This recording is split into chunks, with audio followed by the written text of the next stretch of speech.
નમસ્તે વિદ્યાર્થી મિત્રો। ધોરણ 10માં તમને ગણિત વિષય ખૂબ જ અઘરો લાગતો હોય, પરંતુ જે વિદ્યાર્થીઓએ બેઝિક ગણિત રાખ્યું છે તેમને ચિંતા કરવાની કોઈ જરૂર નથી। ગણિત વિષયમાં જેમને બેઝિક ગણિત રાખ્યું છે એ વિદ્યાર્થીઓ ફક્ત 4 પ્રકરણ કરે તેમ છતાંય તેમના 54 માર્ક્સ પ્રાપ્ત થઈ શકે તેમ છે।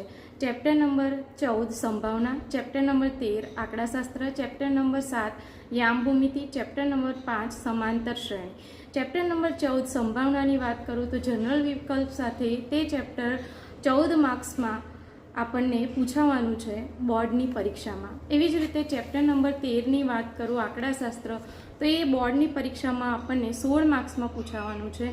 ચેપ્ટર નંબર 5 સમાંતર શ્રેણીની વાત કરીએ તો એ આપણને 13 માર્ક્સમાં પૂછાવાનું છે અને ચેપ્ટર નંબર 7 યામ ભૂમિતિ આપણને જનરલ વિકલ્પ સાથે 11 માર્ક્સમાં પૂછાવાનું છે।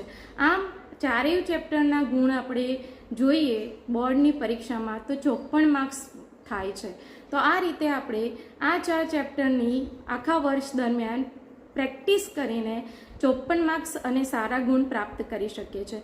આ ઉપરાંત જેને 60થી ઉપર માર્ક્સ લાવવા હોય તેવા વિદ્યાર્થીઓએ થેલ્સનો પ્રમેય નંબર 6.1 અને વર્તુળના પ્રમેય 10.1 અને 10.2 કરવાથી ટોટલ એ વિદ્યાર્થીઓ મિત્રના 61 માર્ક્સ કવર થાય છે। આ રીતે વિદ્યાર્થીઓ તમે ખૂબ જ સરળ રીતે અને ખૂબ જ ઓછા પ્રકરણો કરીને ગણિતમાં સારા માર્ક્સ પ્રાપ્ત કરી શકો છો।